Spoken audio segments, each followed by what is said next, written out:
The lecture hall's artificial gravity hummed with the dull predictability of another Tuesday morning at Galactic Military Academy Station Omega-3. Calm, academic rhythm. Professor Damon Sterling was 3 slides deep into the bureaucratic failures of the Third Galactic War. Sudden disruption. When the doors exploded inward. Pause. Dry tone. Not literally exploded. That would have been interesting. Tension rising. Instead, they hissed open with the kind of urgent pneumatic we made every cadet in the amphitheater sit up straighter. Darker tone. Security Chief Zartek filled the doorway like a reptilian nightmare in dress uniform, his scaled hide gleaming under the ID-side harsh academy lighting. Behind him, 2 more Saurian guards flanked what looked like a floating diplomatic courier case. Commanding authority. Emergency Protocol Zeta 9, Zartek announced, his voice carrying the growly authority of someone who'd personally ended several small wars. Immediate identification required for the human occupying seat designation. 43A, sudden clatter. Professor Sterling's stylus clattered to the floor. The holographic display flickered and died, confused, shaken. "I'm sorry, what?" Sterling managed, adjusting his glasses with trembling fingers. "This is advanced military history. We're discussing supply chain logistics." Cold repetition. The human seat 43A, now, slow synchronized movement. 100 alien cadets turned in perfect unison to stare at row 43, exposed calm. The human in question, a figure in standard academy fatigues with short-cropped hair and an expression of mild confusion, raised one hand tentatively. "That would be me," Phoenix Blackwood said, voice steady despite the sudden attention. "Is there a problem?" Predatory narrowing. Zartek's reptilian eyes narrowed to golden slits. "State your full designation and identification code. Clear, precise. Delivery. Cadet Phoenix Blackwood, Earth Defense Initiative serial number." Phoenix rattled off a string of numbers that made the nearest citation cadet's tentacles curl with bureaucratic appreciation, claws tapping. Subtle tension. The security chief consulted a datapad, his claws tapping against the screen with metallic precision. Silence. Shift. Something was wrong. His tail, thick as a human torso, had gone completely still. Narrative emphasis. Never, oh, good sign with Saurians. Low growl. Negative. Records show no Phoenix Blackwood enrolled at this facility. Rising chaos. The lecture hall erupted into confused murmurs. A crystalline student in the front row chimed like wind bells, translating rapid-fire questions for her podmates. Someone in the back shouted something in hive speak that sounded distinctly like profanity. Tight control. Phoenix remained seated, though their knuckles had gone white against the desk surface. "I've been here for 8 months. Check again." Clipped, controlled predator tone. "Database access 17 times in the last 30 seconds. Zartek replied, his voice taking on the clip tone of barely controlled predator. "No record of enrollment. No record of arrival. No record of existence in academy. Systems." Professor unraveling. Professor Sterling made a small choking sound and sat down heavily in his chair. "But," he whispered, staring at Phoenix with growing horror, "you've been in my class since the beginning of term. You turned in that essay on logistics failures during the siege of Kepler 88. You got an A minimumus." Cold correction. "The siege of Kepler 88 is classified above your security clearance," Professor Zartek said quietly, Sterling collapsing internally. Sterling's face went the color of old parchment. "What siege?" "I've never heard of any siege at Kepler 88, ominous chime." The floating courier case chose that moment to emit a soft chime. All eyes shift. All eyes turned to the sleek black container as it drifted toward Phoenix's seat, propelled by some internal guidance system. Its surface bore the seal of the coalition of 1212, interlocking symbols representing the major galactic powers. Ethereal voice. "Delivery confirmation required," the case announced in a voice like crystallized starlight. "Recipient unknown designation, informal address. Human in seat 43A. Please provide biological verification for package release." Suffocating silence. Phoenix looked around the dead silent amphitheater. Every face-scaled, tentacled crystalline or catanus was locked onto them with expressions ranging from curiosity to outright fear. Low disbelief. "This is insane," mutters. Then louder. "Fine, what kind of biological verification?" "Mechanical extension." The case extended a thin metal probe, standard procedure, DNA sample, retinal scan, and neural pattern analysis. Alarmed squeak. "Neural pattern?" Sterling squeaked. "That's military-grade identification. We don't have clearance for that kind of contact." The probe touched Phoenix's extended finger. 3-beat pause. The case went silent for exactly 3 seconds. Explosion of chaos. Then every alarm in the station started screaming at once. Red emergency lighting bathed the lecture hall in pulsing crimson. The case's surface shifted from black to blazing white, and holographic warning symbols materialized in the air around it in 17 different alien languages. Electronic strain. "Attention," the station's central AI announced, its normally calm voice crackling with electronic stress. "Security breach detected. Classification level unknown. All personnel maintain current positions." Weapon drawn instantly. ZC had his weapon drawn before the announcement finished. His guards flanked the exits, their own sidearms humming with barely contained energy. Predatory advance. "What?" he hissed, advancing on Phoenix with predatory focus. "Are you?" Harmonic intensity. The courier case pulsed brighter. Its voice, when it spoke again, carried harmonics that made several students clap their hands over their ears. Identity confirmed. Biological markers match archived samples.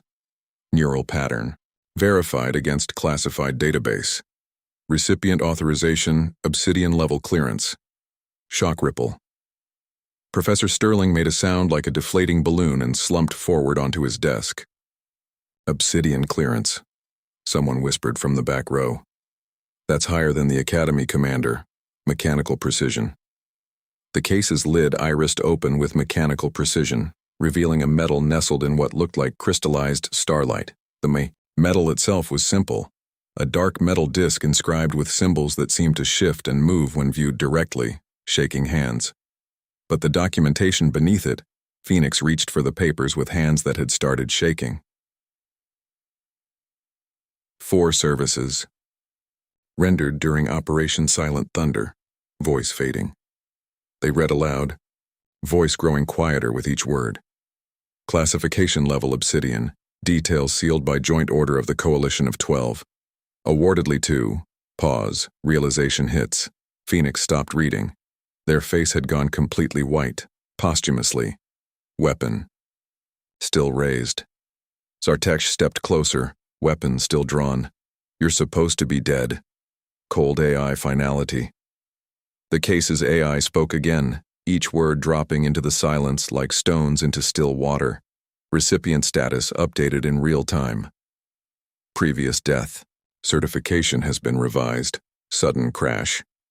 That's when Professor Sterling fainted completely, toppling out of his chair with a crash that echoed through the suddenly tomb-quiet lecture hall. Heavy suspense. But that wasn't the shocking part. Slower. Darker. The shocking part was what happened when Administrator Velnara arrived. Grand entrance.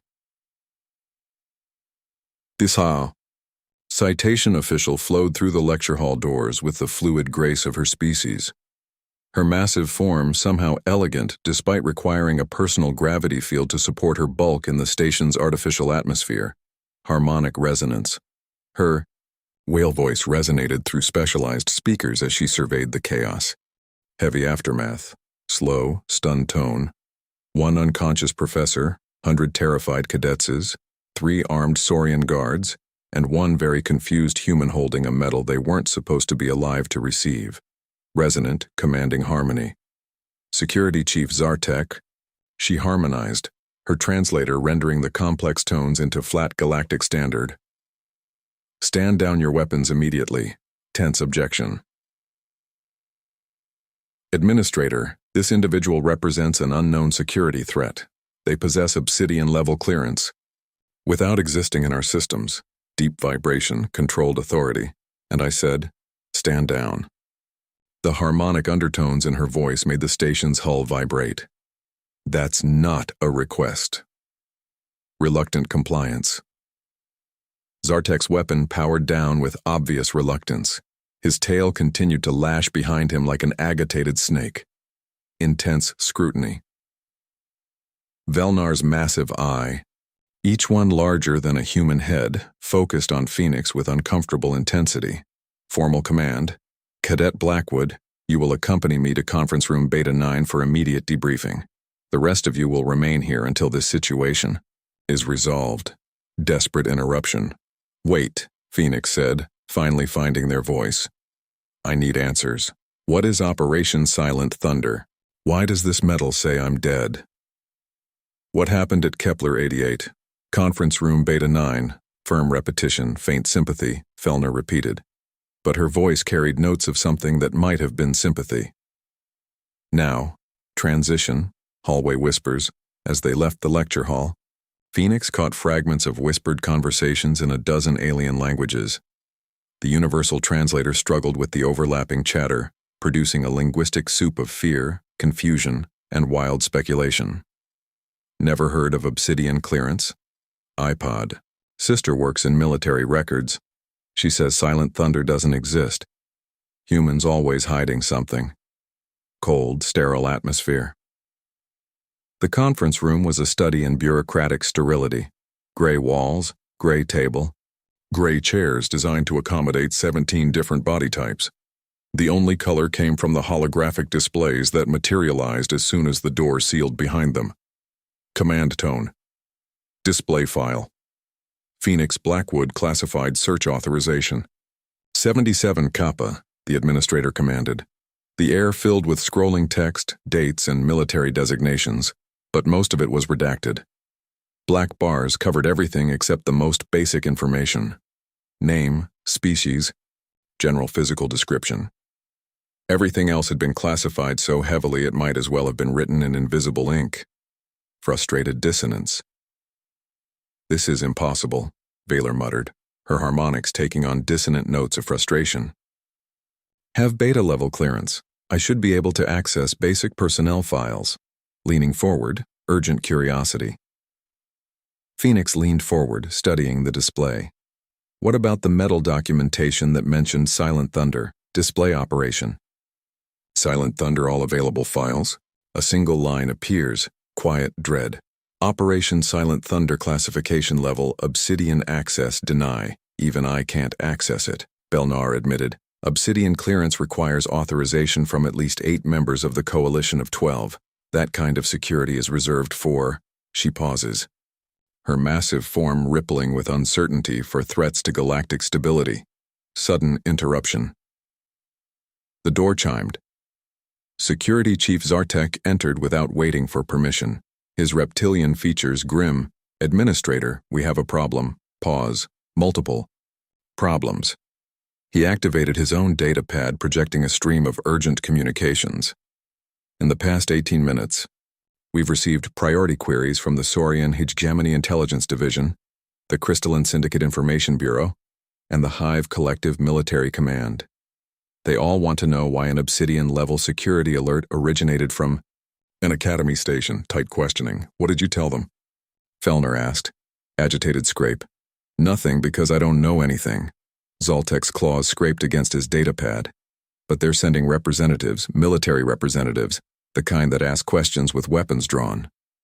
Cold realization. Phoenix. Felt a chill that had nothing to do with the station's climate control.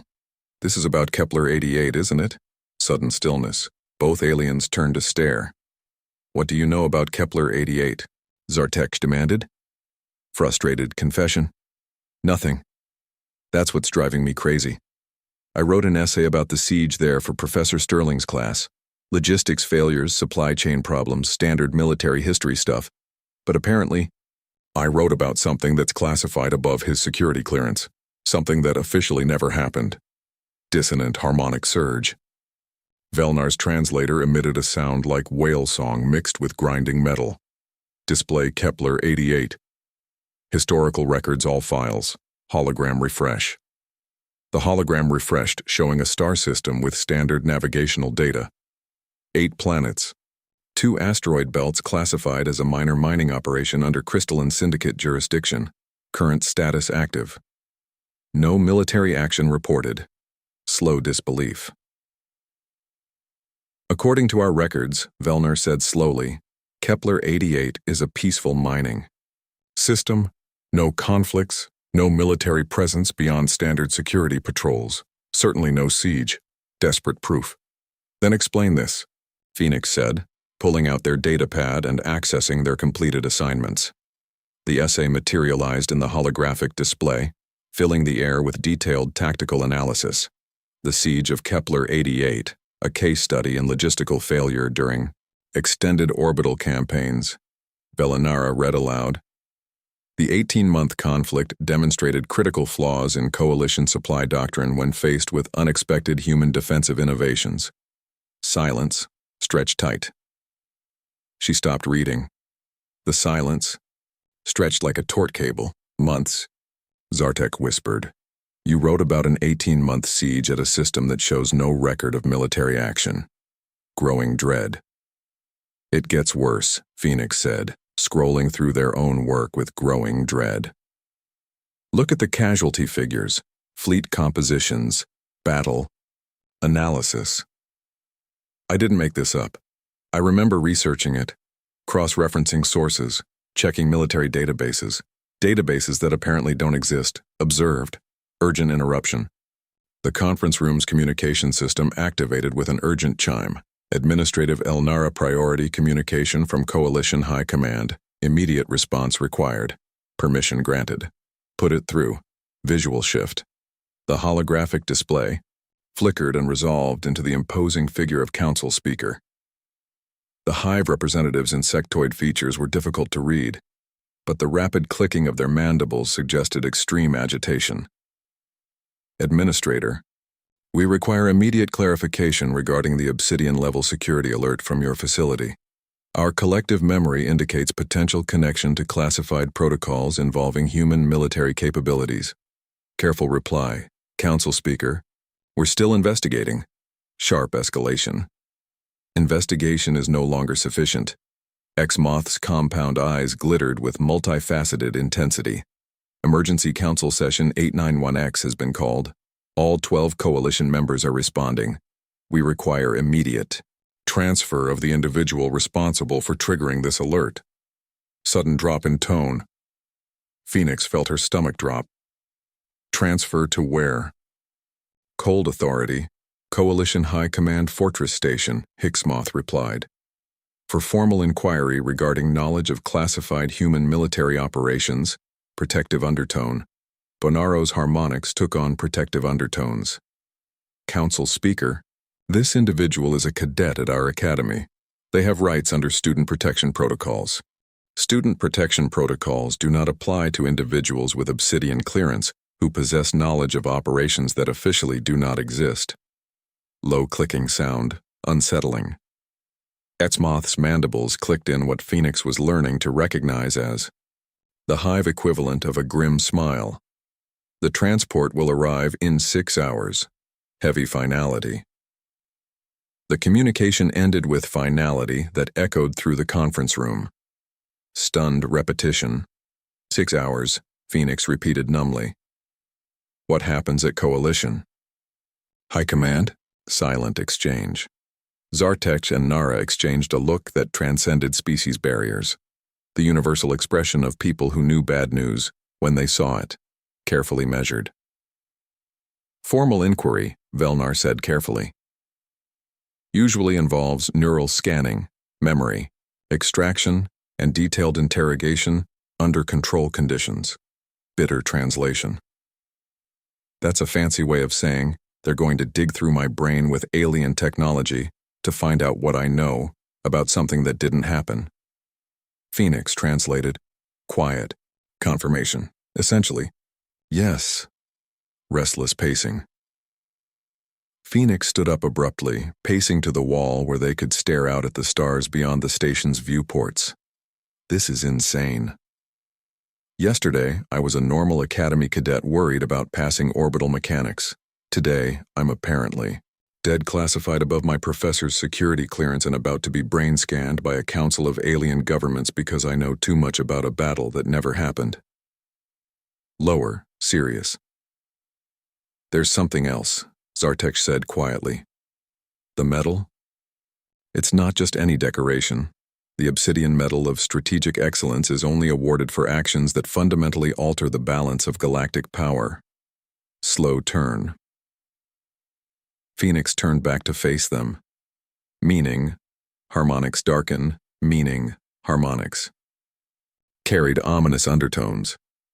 Whatever you did during Operation Silent, Thunder was significant enough to change how the entire galaxy operates, and based on the response we're seeing, I don't think it was a change the Coalition was expecting. Lights flicker. The conference room's lighting flickered as the station's main computer processed another wave of incoming priority communications. Through the viewport, Phoenix could see distant ships adjusting their course toward the Academy station, official vessels with the distinctive energy signatures of military escorts. Realization. They're scared, Phoenix realized aloud. All of them, the Sorens, the Hive, the Coalition High Command. They're not just curious about what I know, they're terrified of it. Heavy pause. Belnara's massive form rippled with acknowledgement. The question is, should they be? Sudden escalation. Before Phoenix could answer, every alarm in the station activated simultaneously. But this wasn't the standard security alert from earlier. This was the deep, bone-shaking klaxon reserved for one specific emergency.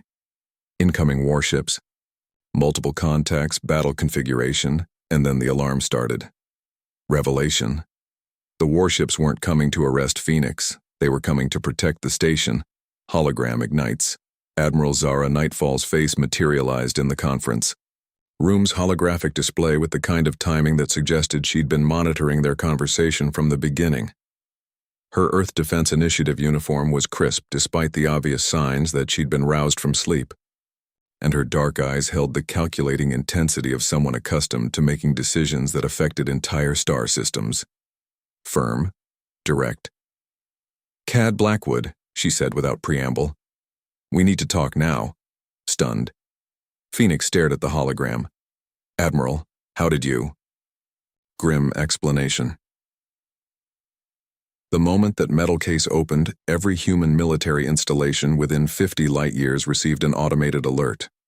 Operation Silent Thunder protocols don't just classify information, they actively monitor for security breaches. Nightfall's expression hardens. Nightfall's expression was grim. The fact that you're sitting in that conference room, alive and conscious, means we have approximately 37 minutes before this situation becomes irreversibly complicated. Confused protest. Velnar's harmonics carried confused undertones. "Admiral Nightfall, with respect, this cadet is under Academy jurisdiction." Cut off. Firm. "No," Nightfall interrupted. "They're not. Phoenix Blackwood died 11 months ago, during the final phase of Operation Silent Thunder.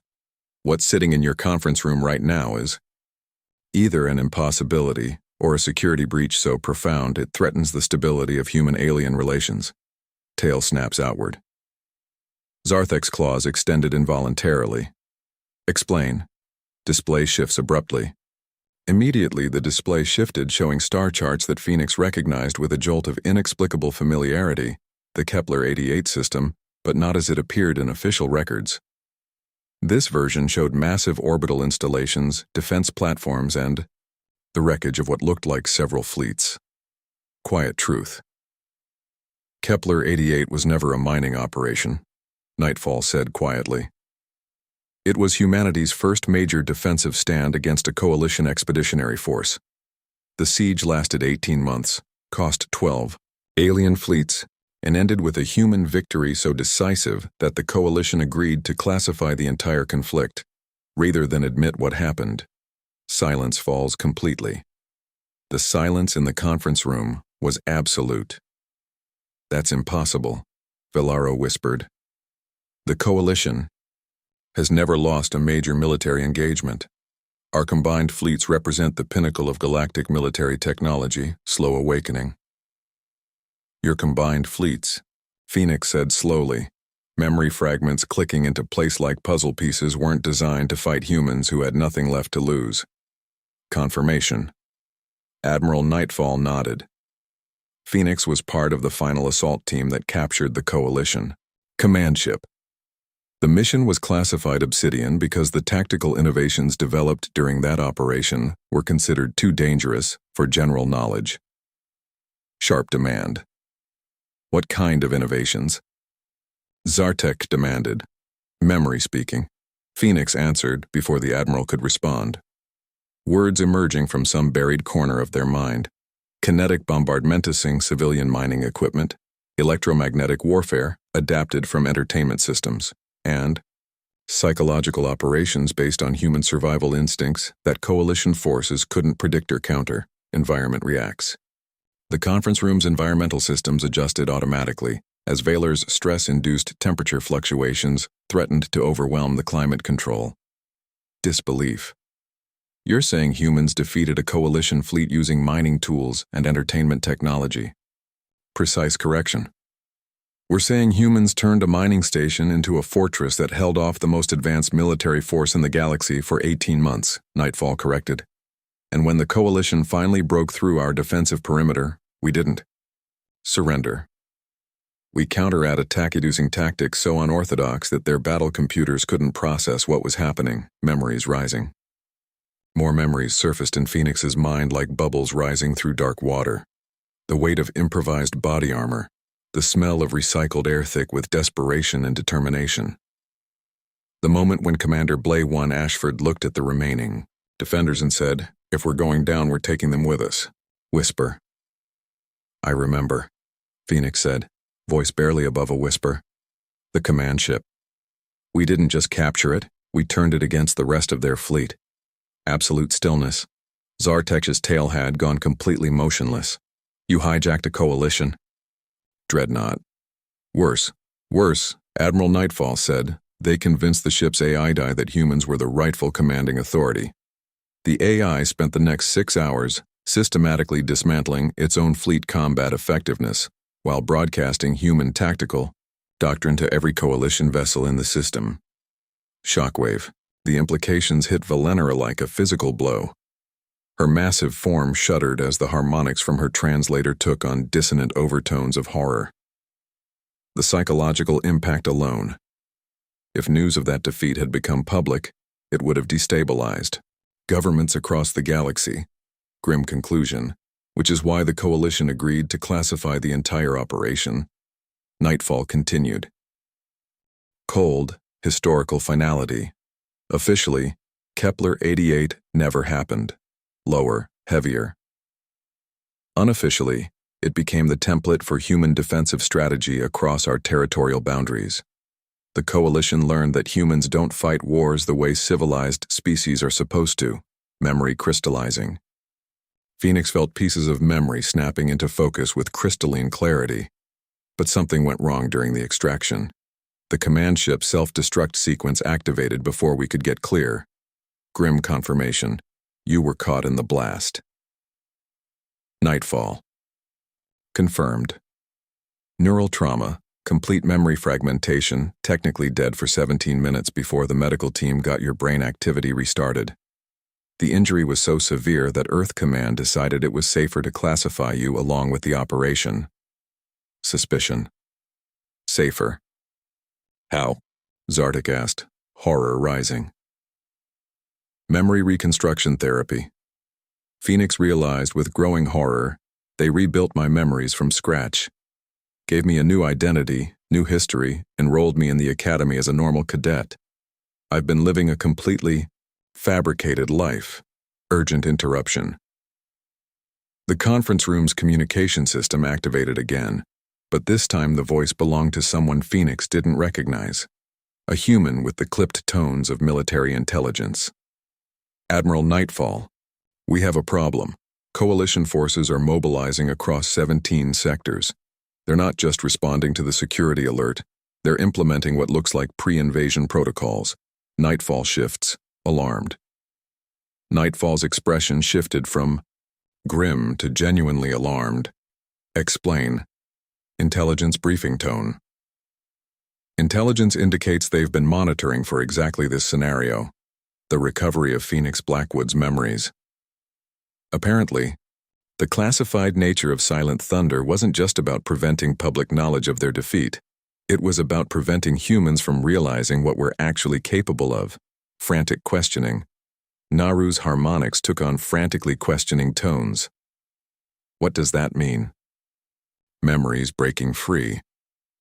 It means, Phoenix said, more memories cascading through their consciousness like a dam breaking. The Coalition didn't just lose one battle at Kepler 88. They discovered that human military doctrine is fundamentally incompatible with their understanding of civilized warfare, quiet truth. We don't fight to win territory or resources, Admiral Nightfall added quietly. We fight to ensure our species' survival, and when humans believe their survival is threatened, we become something the galaxy has never encountered before. The weight settles. The implications settled over the conference room like a suffocating blanket. Zartek was the first to break the silence. You're saying the Coalition has been deliberately suppressing knowledge of human military capabilities to prevent what? Correction. Steady. A galactic war to prevent other species from realizing that humans represent an existential threat to the current balance of power, Phoenix corrected, the last pieces of their true memories snapping into place. The Coalition maintains galactic stability through technological superiority and predictable strategic doctrine, but humans don't follow predictable strategic doctrine, simple and absolute. We adapt. Nightfall said simply, we improvise. We turn weaknesses into strengths and use our enemies' advantages against them, and when we're pushed to the breaking point, we break everything else instead. Another alert, urgent priority. Phoenix finished and crackled again, this time with urgent priority codes. Admiral, Coalition High Command is demanding immediate surrender of Cadet Blackwood for transfer to secure containment. They're claiming Phoenix represents a clear and present danger to Galactic. Stability, through the viewport. More ships were arriving. Sleek Coalition vessels taking up positions around the human defensive formation. The standoff was becoming increasingly unstable as both sides maneuvered for advantage. Comprehension dawning, containment, Valera repeated, her translator struggling with harmonics of dawning comprehension. They're not planning to interrogate Phoenix. They're planning to ensure this knowledge never spreads beyond this room. Weapon drawn instantly. Zartek's weapon appeared in his hand as if by magic. Over my dead body, a dark irony. A statement would have been funny under different circumstances. A Saurian warrior defending a human against his own government's forces. But Phoenix could see the deadly serious calculation in his reptilian eyes. Security tension. Security Chief Admiral Nightfall said, carefully, you realize what you're saying? Firm conviction. I realize that if the Coalition is willing to destroy evidence of their own military failures, they're not the honorable alliance they claim to be. Zartek replied, and I realize that I've spent my entire career serving a government that apparently lies to its own citizens about basic historical fact. Defenses powering up. The conference room's lights flickered as the station's defensive systems powered up. Outside, human and Coalition vessels continued their deadly dance of positioning and counter-positioning. Decision crystallizes. Phoenix stood up. Decision crystallizing with the same inexorable clarity that had once turned a doomed mining station into an impregnable fortress. Admiral, I need you to patch me through to both fleets, all ships, all command frequencies. Pushback. Phoenix, that's not firm interruption. I'm the only person in this system who knows what really happened at Kepler 88, Phoenix interrupted. And right now, both sides are making decisions based on incomplete information. If we're going to prevent this standoff from turning into the war that starts the next galactic conflict, someone needs to tell the truth. Pause. 3 seconds. Nightfall hesitated for exactly 3 seconds, then nodded, opening all channels. You have the floor, Cadet. One final question. As Phoenix reached for the communication controls, Falara's harmonics carried one final question. What are you going to tell them? Slight smile, dangerous confidence. Phoenix smiled, the same expression that had once convinced a coalition AI to turn against its own fleet. Everything. And then the alarm started.